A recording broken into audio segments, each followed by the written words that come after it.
고위공직자범죄수사처는 지난해 8월 2일 이시원 대통령실 공직기강 비서관이 유재은 국방부 법무관리관과 통화한 내역을 확보했습니다. 해병대 수사단이 경찰에 넘긴 최상병 사건 수사 기록을 국방부 검찰단이 곧장 되찾아간 바로 그날이었습니다. 민주당은 대통령실이 전방위적으로 사건에 관여한 정황이 드러났다며 이 비서관의 사퇴를 요구했습니다. 대체 누군가의 지시이기에 대체 누구를 보호하기 위해 대통령실은 손바닥으로 하늘을 가리는 만행을 벌이고 있습니까? 조국혁신당도 이 비서관이 지시한 내용이 국방부 검찰단의 행동으로 옮겨졌다고 보는 게 합리적이라며 소환 조사를 촉구했습니다. 왜 통화를 했고 누구 지시를 받아서 통화를 했는지 그런 부분에 대한 윗선에 대한 수사가 빨리 진행이 돼야 된다. 검사 출신인 이시원 비서관은 윤석열 대통령의 핵심 측근이고 국방부 법무관리관은 수사 외압 의혹의 핵심 당사자입니다. 21대 국회 내 최상병 특검법 처리를 공언한 민주당은 윤 대통령을 향해 거부권을 사용하지 말 것을 거듭 압박했습니다. 참모나 그 관료들을 바꿔가지고 무슨 변화가 있겠습니까? 윤석열 대통령이 최상병 특검법을 지체 없이 받아들이는 것이 변화의 시작입니다. 개혁신당도 윤 대통령 스스로 최상병 문제 해결을 영수회담 의제로 올려서 협의하라고 가세했습니다. 대통령실은 아무 언급을 하지 않았습니다. 일부 의원들의 찬성 의견에도 여전히 특검 반대 입장을 고수하고 있는 국민의힘 역시 공식 입장을 내지 않았습니다. MBC 뉴스 박윤수입니다. 공수처가 해병대 최상병 사건의 핵심 피의자 중 2명에게 처음으로 소환 조사를 통보했습니다. 국방부 유재은 법무관리관과 국방부 박경훈 전 조사본부장 직무대리입니다. 이종섭 전 국방부 장관을 포함해 당초 출국 금지했던 6명 중 2명으로 지난주 압수물 분석을 마친 공수처가 본격적인 피의자 소환 조사에 돌입한 겁니다. 유재은 법무관리관은 작년 8월 1일 최상병 사건을 수사하던 박정훈 당시 해병대 수사단장에게 전화해 직접적인 과실이 있는 사람으로 혐의자를 한정해야 한다는 취지의 지시를 했다는 의혹을 받고 있습니다. 또 유재은 관리관은 국방부가 경찰로 넘어간 최상병 사건 기록을 가져온 작년 8월 2일에도 등장합니다. 경북경찰청 간부와 전화해 최상병 사건 기록 회수를 논의했고 이시원 대통령실 공직기강 비서관과도 오후 늦게 통화한 내역이 공수처 수사로 확인됐습니다. 또 다른 소환조사 대상인 박경훈 전 본부장 대리는 해병대 수사단이 처음 경찰에 넘긴 최상병 사건 기록을 넘겨받아 재검토한 조사본부의 당시 책임자입니다. 공수처는 해병대 수사단이 경찰에 넘긴 수사 기록을 조사본부가 재검토한 경위를 조사할 것으로 예상됩니다. 조사본부 관계자들은 MBC와의 통화에서 처음엔 재검토 지시를 거부했지만 이종섭 전 장관이 직접 하명, 즉 명령을 내려 따를 수밖에 없었다고 말했습니다.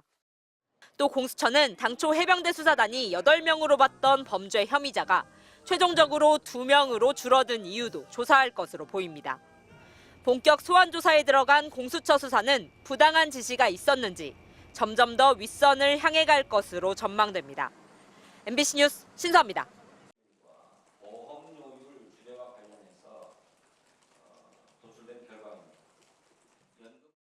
가운데 어제 굉장히 놀랄만한 보도가 또 있었는데요. 최석은 상병에 대한 그 수사 자료, 조사 자료를 국방부 쪽에서 회수할 당시에 대통령실 이시원 비서관이 국방부 쪽 법무관리관하고 통화를 했다는 사실이 어제 드러난 겁니다.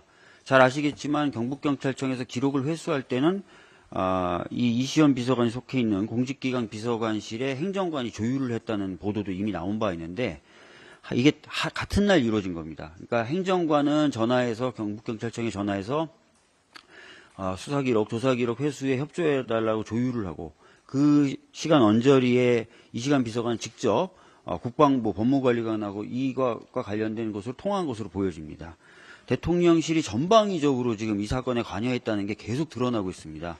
이럼에도 불구하고 특검을 받지 않겠다, 특검에 대해서 협조하지 않겠다라고 하는 것은 공멸의 길이다. 이런 말씀을 다시 한번 드리겠습니다.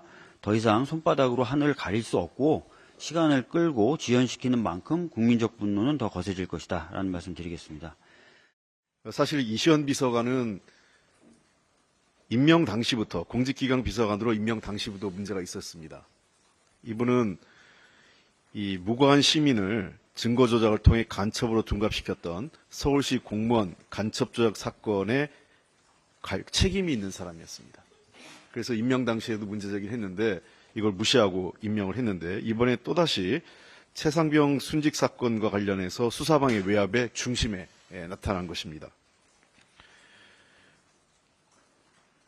이시원 비서관은 수사 이전이라도 이 누구의 지시를 받아 어떤 내용의 통화를 했는지 그리고 이후 누구에게 어떤 보고를 했는지 명확히 밝혀야 합니다.